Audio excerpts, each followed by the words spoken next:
Bonjour à tous, aujourd'hui vite fait je vais vous présenter un set Lego Nexonite sorti en 2017. Il s'agit de la référence 70357, le Knighton Castle ou en français le château de Knighton. Il contient 1086 pièces et coûte la somme de 129,99 €, modèle designé par monsieur Mark Stafford et qui devrait vous prendre à peu près 4 bonnes heures à construire. Un modèle qui est donc le plus gros de cette année 2007 Nexonite et qui contient pas moins de 11 figurines, donc humains, animaux, robots, monstres, il y a de tout.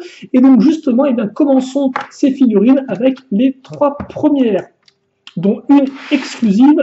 Alors voilà, donc comme vous pouvez voir, vous aurez 2 chevaliers avec ce modèle, d'un côté Lance et de l'autre Aaron. Alors on va peut-être juste lever un tout petit peu ça, comme ceci. Donc les 2 chevaliers qui, eux, sont apparus dans de nombreux autres modèles, donc rien d'exclusif, si ce n'est leur équipement en termes d'armes et de nexo-pouvoir. Vous noterez aussi que vous avez le roi Albert, donc dans sa tenue civile, après une version effectivement armurée qu'il avait en 2016, donc aussi bien avant que arrière, comme d'habitude pour nos 3 personnages au niveau de leur imprimé. Les 4 autres personnages appartenant un peu au côté des gentils, eh bien, ce sont un nouveau garde royal, effectivement, tout nouvel imprimé pour ce monsieur-là, voilà. Vous noterez aussi que vous aurez Fancy Pants, donc le fameux assistant robotique du roi qu'on a enfin en set, très cool, vraiment très très bien faite comme figurine.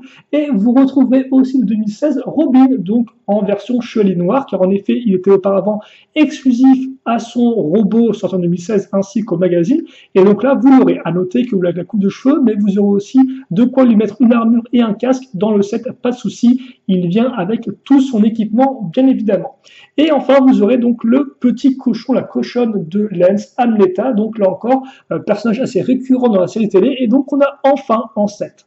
Je vous montre l'arrière, voilà, de ces 3 figurines. Enfin, du côté des monstres, eh bien, vous aurez à nouveau 3 figurines traditionnelles, dont 2 Stone Stomper, et d'ailleurs, un Stone Stomper, comme vous pouvez le voir, a un nouvel imprimé de torse qui est exclusif à lui, donc c'est assez intéressant de le remarquer comme ceci. Et après, vous aurez aussi donc la statue de Pierre Blanche qui rappelle étrangement la reine, mais on n'en sait pas plus pour l'instant. Là, comme vous pouvez le voir, elle a l'air d'être plutôt propre, mais elle a bien sûr un second imprimé facial qui montre des yeux réveillés et prêts à attaquer nos chevaliers. Voilà, forcément, Monstrox est passé par là et il a le don de mettre des petits coups de foudre dans les roches et donc de les réveiller et de les rendre vivantes. 3 figurines pour les monstres, certes, mais aussi 2 Bricksters ou Brickers en français, donc ces petits monstres à construire. Le premier est un monstre un peu colonne, assez rigolo, qui d'ailleurs peut être pivotable sur cette base-là. Je vous rappelle que les petits bras peuvent tourner, bien évidemment, de haut en bas. Et le second, à l'inverse de l'autre, est complètement rectangulaire, tout carré et beaucoup plus massif. Donc vraiment, l'un et l'autre s'opposent en termes de forme et de design et se complètent surtout, ce qui est assez intéressant. Ça, ce sont pour les figurines. Passons maintenant au véhicule, parce que là encore, il y a de quoi faire. Et donc, restons sur les monstres avec eh bien, la tour prison. Alors, si vous me permettez juste le temps, voilà, de mettre de quoi faire tourner nos différents petits véhicules et structures. Alors, la tour prison, eh bien, la voici, comme vous pouvez le voir, et comme son nom l'indique, eh bien, c'est une tour qui fait aussi office de prison. Vous pouvez noter les barreaux à l'arrière du personnage et la grosse mâchoire ouverte afin d'y mettre les figurines. Vous noterez donc 2 bras articulés au niveau des épaules ainsi que des doigts. Donc là encore, pour le faire lever comme ceci de façon grandiloquente, ces doigts de foudre. Voici donc la petite porte que vous pouvez ouvrir. Les roues peuvent tourner, alors là sur plastique ça va être un peu compliqué, mais elles peuvent le faire en tout cas. Et comme vous pouvez remarquer, vous avez aussi une sorte de petit rempart au-dessus avec le drapeau et de catapulte qui tire vraiment. Et honnêtement, c'est vraiment un chouette véhicule, je trouve, d'autant plus que si vous voulez, vous pouvez raccrocher les personnages, alors certes au niveau du rempart, mais aussi sur les barreaux, afin de faire comme une sorte de petit véhicule de transport prêt à rentrer dans le château et à foncer dans le tas, et bien sûr à affronter les chevaliers. Voilà, et en termes de hauteur, pour ceux que ça intéresse, hein, la tour prison fait 10 cm plus de hauteur. Et en termes de largeur, on est dans du 7 à 14. Donc on est vraiment dans quelque chose d'assez massif, et en fait, j'ai l'air de pouvoir, voilà. Quitte à faire une comparaison, autant faire une comparaison avec une autre figurine. Je pense que c'est le plus appréciable de faire des comparaisons, de vous donner à chaque fois les dimensions. Le second véhicule, ce serait le véhicule pour Robin. Donc là encore, le chevalier noir aura le droit à son second véhicule. une sorte de petit buggy des lunes inspiré justement des anciens buggy de ce type-là du thème Lego Espace. Et donc, comme vous pouvez le voir, ça veut dire qu'on a quelque chose de très simple en termes de forme, hein. Vraiment 4 grosses roues, un cockpit assez grand qui fait les 2/3 du véhicule, et puis c'est à peu près tout. Vous avez tout de même un compartiment pour ranger les choses à l'arrière, ainsi que des accroches pour attacher le véhicule au château afin de transporter le tout de façon plus aisée, et 2 petits lanceurs. Alors, autant j'aime bien la forme, autant la couleur, j'ai un peu plus de mal. Je trouve qu'effectivement, le orange ressort un peu de façon étrange, et c'est vrai que j'aurais personnellement préféré avoir presque que du noir. Mais après, bon, c'est compréhensible aussi hein, qu'il y ait toutes ces couleurs. Voilà. Mais c'est vrai que sur une échelle aussi petite comme ça, j'ai un peu de mal. Mais bon, ça reste un défaut très minime parce qu'honnêtement, j'aime surtout ce côté référence au vieux thème Lego Espace. Ensuite, vous allez avoir Merlock. Donc en effet, Merlock qui nous revient non pas juste en version sticker sur une plaque transparente, mais en version un peu méca robot, comme on peut le remarquer. Et tout de suite, il en jette hein, avec ses pectoraux, ses abdos. Il est musclé, le Merlock robot, comme vous pouvez le remarquer. Il vient avec un sceptre. Forcément, ses bras et les jambes sont articulés, même si les jambes ne peuvent pas vraiment aller en avant ou en arrière, ce qui est un peu dommageable. Voilà. Vous noterez aussi une accroche si vous voulez mettre des extensions à l'arrière du personnage, même si là encore, du fait de la constitution du personnage, de sa tête, de son chapeau, honnêtement, peu d'extensions sont vraiment compatibles avec cette version de Merlock. Mais toutefois, ils l'ont mis, donc autant le signaler. En termes de hauteur, on est dans du 13 cm. Et vous avez la petite pièce imprimée de tête un peu 2.0, comme vous pouvez le voir, qui rend vraiment très très bien. Très chouette idée que ce Merlock version robot, en tout cas, moi j'aime bien le concept et surtout l'exécution est aussi réussie selon moi, malgré des petits problèmes d'articulation, hélas. Mais ça, c'est surtout des jambes, parce que comme pour les bras, ont même des mains articulées, donc à ce niveau-là, aucun souci, il n'y a pas de problème. Enfin, notre dernier véhicule, et qui d'ailleurs sera aussi assez intéressant quand on devra le raccrocher au château en lui-même, c'est la fusée résonante. Et là, comme vous pouvez le voir, en termes de taille, on passe au un peu plus grand, ou un peu plus long, tout du moins, car en effet, on est carrément du 23,5 cm de long, ce qui n'est pas rien. Et donc, eh bien, vous avez affaire à peut-être plus qu'une fusée, une sorte de navette, justement, navette de transport, comme vous pouvez le remarquer, ce n'est pas un véhicule, contrairement aux autres, qui est vraiment équipé en armes. On retrouve les 2 casiers à l'arrière, un peu comme sur le véhicule même, exactement comme sur le véhicule de Robin, les gros réacteurs sur les côtés. Et donc oui, on a beaucoup plus affaire à une sorte de navette civile, vraiment de transport, donc vous pouvez ouvrir comme ceci, comme vous pouvez le voir, et même sur les côtés. D'ailleurs, très chouette, les vitres sur les côtés, vraiment bel effet. Et donc, on découvre ainsi eh bien, pas moins de 5 sièges. Donc, pour mettre vos 5 chevaliers, s'ils ont besoin eh bien, alors, de s'enfuir. J'ai envie de dire pas vraiment, parce que vos chevaliers sont censés se battre, pas s'enfuir. Mais voilà, c'est quand même un des rares véhicules à avoir 5 places dedans, tout thème confondu, en fait, j'ai envie de dire.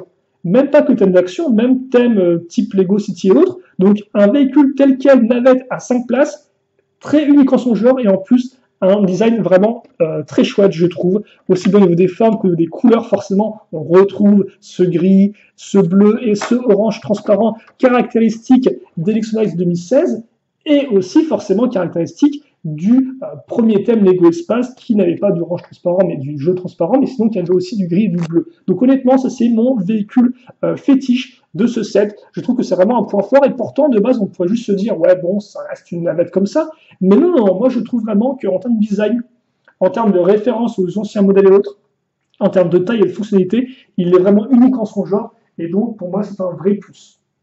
Et après tout ça, vous allez me dire, mais où est le château? Où est le château? Et bien, le château arrive, ne vous inquiétez pas, je vais vous le montrer, nous allons faire un petit tour du propriétaire, vu que ça me semble être la façon la plus simple d'aborder ce gros modèle. Donc, en termes de dimensions, là par contre, effectivement, je vais peut-être me devoir de vous le montrer, de vous donner toutes les dimensions du modèle. Alors, je n'ai pas montré une figurine par rapport à la tour, enfin par rapport à la fusée, on verra ça juste après. Donc ça, c'est notre château presque complet. Il va le rester juste pour l'instant, le temps qu'on présente. Donc oui, en termes de dimension, on est en mode fermé comme ça en tout cas, dans du 39,5 de large, du 22 de profondeur et du 23,5 de hauteur, effectivement. Je vous montre rapidement un petit temps la ronde, afin que vous puissiez voir les différentes parties pour l'instant. rapidement tout du moins, et après on va se focus sur les différentes parties.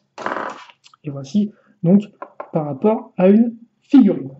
Ok, et donc maintenant que c'est fait, on met son écran, on met ça de côté et on va arriver au niveau de l'entrée. Donc à noter, vous avez une accroche ici qui permet de relier en fait les deux côtés afin qu'ils soient bien accrochés. Donc là encore, ça aide au transport de la structure. Une structure honnêtement qui est facilement transportable si on décroche justement la tour. Et même comme j'ai dit, quand en fait vous mettez le petit véhicule à l'intérieur, vous pouvez même transporter le château avec le véhicule raccroché. Il ne tombera pas, il restera bien droit, ce qui est plutôt cool honnêtement pour tous ceux qui eh bien, transportent leurs jouets dans toute leur chambre quand ils veulent jouer ou le ranger. Voilà. Vous noterez aussi qu'on a un château qui est vraiment très symétrique en termes de design, donc forcément en termes de construction, ça va se ressentir. Vous allez souvent construire un peu les mêmes choses, si ce n'est l'intérieur forcément des pièces qui changera, mais donc forcément prenez entre guillemets garde à ça si vous n'avez pas faire des éléments répétés, mais bon, forcément c'est un château où c'est un peu obligé, c'est pas vraiment la même chose que le repère Gestro qui était un peu plus chaotique en termes de forme, on est beaucoup plus dans du propre. Et donc, qui dit château, dit rempart forcément, tête de lion, vous remarquerez forcément les petites pièces orange transparentes au niveau des remparts aussi, qui ont ce côté un peu holographique typique Nexonites, les portes s'ouvrant grand. À noter qu'elle se coince quand vous tentez de la mettre trop en arrière, donc au moins elle ne part pas dans tous les sens. On ouvre ceci et on peut ouvrir le château comme cela. On a maintenant accès à la cour. Une cour qui, ma foi, eh bien, comme son nom l'indique, est plutôt vide. De ce côté-là, vous aurez petits balais et autres pelles pour ranger, ainsi que terminal d'ordinateur, sûrement pour tout ce qui est défense du château, afin de contrôler un peu tout ça. Voilà, vous noterez au centre eh bien, un combo Nexo pouvoir à scanner, donc là encore, c'est plutôt cool car c'est la première fois qu'on en retrouve un en boîte de jeu, sinon ils sont exclusifs au super armure ou au sachet de Nexo pouvoir. Vous noterez quand même les façades intérieures avec les différentes fenêtres, là encore transparentes, ainsi que les remparts ouverts, et même le troisième rempart ouvert un peu à ce niveau-là qui donne accès au trône royal. Bon, par contre, c'est un peu dommage qu'on n'ait pas deux trônes pour le roi et la reine comme la série, même s'il y a même un troisième avec celui de Messi, mais bon, on devra se contenter d'un seul, même s'il est encore plutôt cool avec un petit fanion holographique à l'arrière qui rend vraiment bien et rappelle ce côté médiéval traditionnel, mais avec une touche futuriste, forcément, Nexonites oblige. Le côté de cette cour-là a des petits outils donc pour Robin, justement là, vous avez l'accroche si vous voulez mettre le véhicule de Robin, le ranger proprement. À noter aussi qu'il y a un petit mécanisme d'éjection afin de le lancer comme ceci. Et tout fonctionne plutôt bien. Vous leverez rapidement la tête au niveau des remparts qui disposent de petites arbalètes, comme vous pouvez le remarquer à ce niveau-là. Voilà, comme ceci. Et donc maintenant que nous avons vu un peu notre cour ouverte, d'ailleurs en termes de largeur avec la cour ouverte, on a mis 45 cm. Et bien maintenant que nous avons vu ça, nous allons pouvoir passer à l'arrière.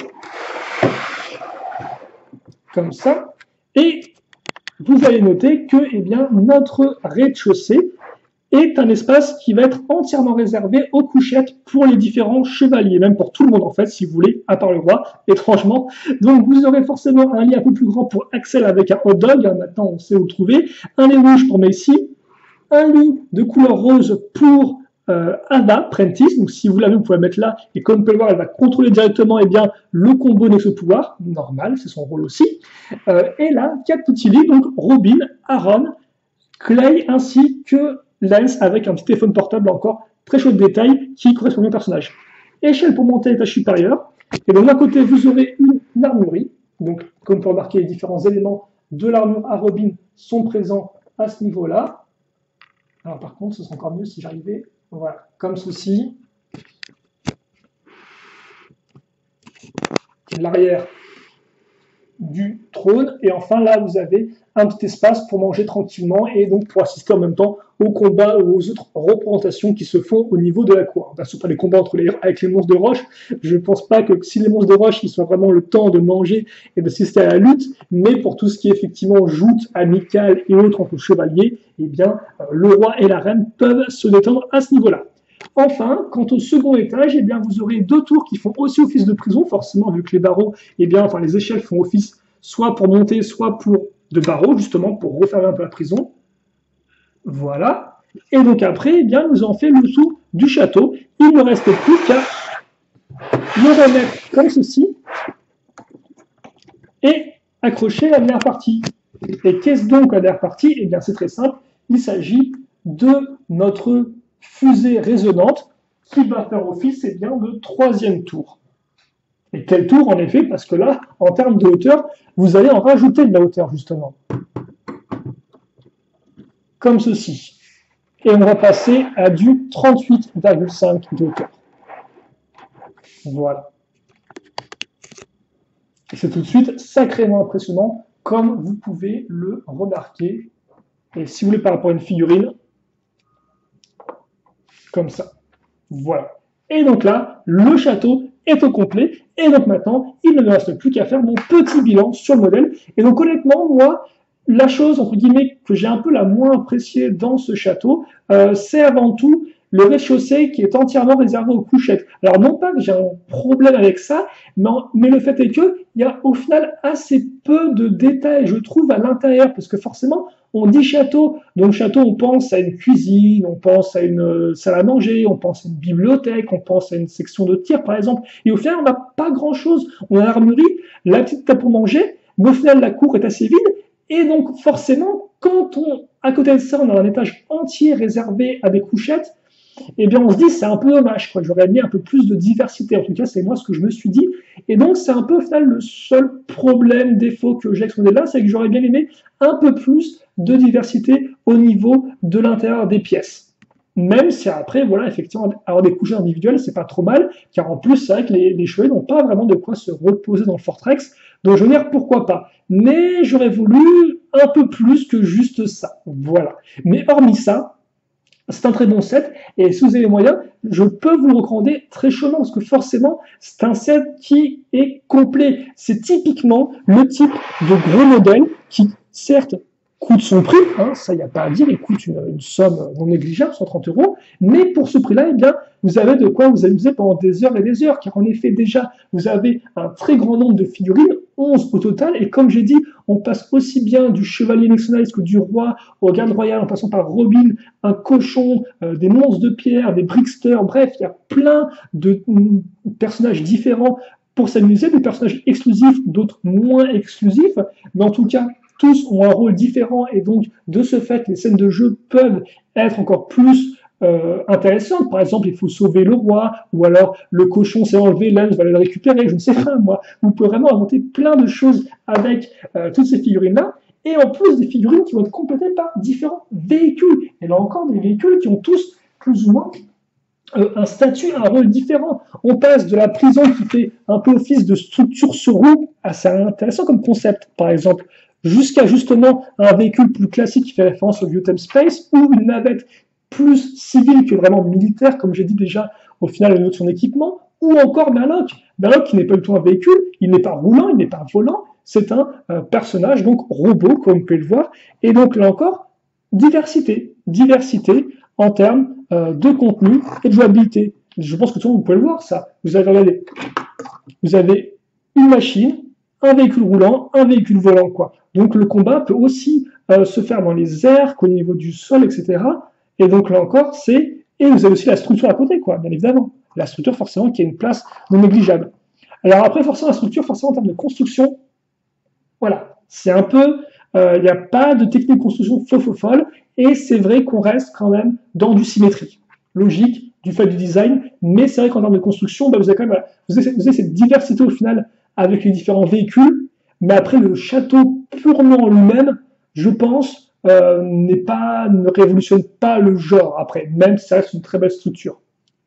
Mais vraiment, je pense ce qui est l'atout de ce modèle-là, c'est le contenu proposé, quoi. Un contenu vraiment très complet. Et alors par contre, je tiens à dire, je dis peut-être un peu tard, mais les barres là que vous pouvez voir qui peuvent faire tenir les figurines, c'est ma collection personnelle. Elles ne sont pas incluses dans la boîte. C'est moi pour m'aider dans la vidéo.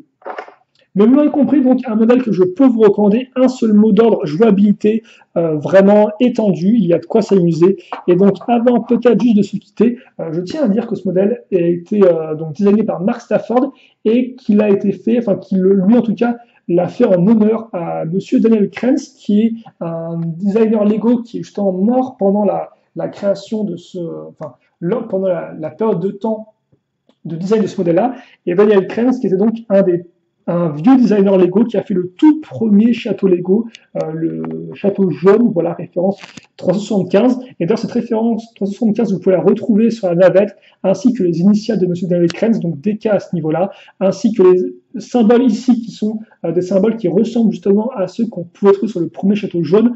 Et dans le château jaune que vous avez pu voir dans la série animée quand les Nexonites doivent aller filmer un film justement avec Lens qui a le rôle principal, si je ne dis pas de bêtises. Donc voilà, un set très complet, mais aussi un hommage personnel de Monsieur Mark Stafford à Monsieur Krenz, donc qui est décédé récemment. Donc voilà, je vais juste à finir là-dessus afin de anecdote. Après, la vidéo est terminée.